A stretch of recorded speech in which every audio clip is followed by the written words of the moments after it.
في برنامج العالم، ما تنسوش تعملوا اشتراك ولايك وتفعلوا الجرس ليصلكم كل جديد. فيديو النهارده عن محمد الجبالي. يعني محمد الجبالي ده واحد بيعمل تعصب وفتنه في الرياضه المصريه، واحد شخص بيعمل منبع للتعصب وفتنه في الرياضه المصريه، واحد كاره وحاقد وغلاوي تجاه النادي الاهلي، واحد بيقول كلام بشع، كلامه كله كذب في كذب وافتراءات على النادي الاهلي، كلامه غير محترم، كلام بشع على النادي الاهلي، كلام في منتهى الحقيقه، منتهى التعصب والفتنه في الرياضه المصريه. واحد بيقول كلام كله كذب في كذب على وافتراءات على النادي الاهلي. طبعا محمد جبالي طبعا هو بيقول حاجات اصلا مش موجوده على ارض الواقع، كلام من وحي خياله. واضح الاهلي عمل له مرض نفسه وعمل له تعب نفسه وعمل له عقده من السنين.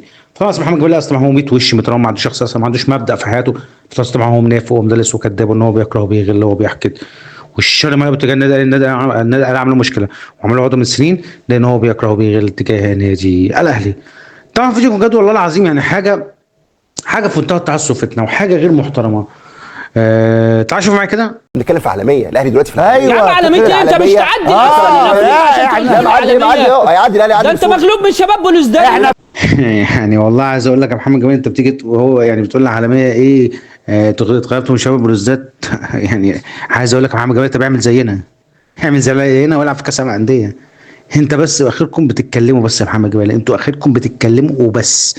خساره شباب بلوزداد. وكمان انت بتقول يا محمد جبالي شباب بلوزداد خسرنا منها. انت فكرني كده يا محمد جبالي، شباب بلوزداد دي يا محمد جبالي خدتكم رايح جاي، مش كسبتكم رايح جاي؟ ولا انا متهيألي؟ شباب بلوزداد دي كسبتكم هناك على ارضها 2-0 وكسبتكم هنا في القاهره 1-0، ولا انا متهيألي؟ ولا انت بتتكلم في ايه؟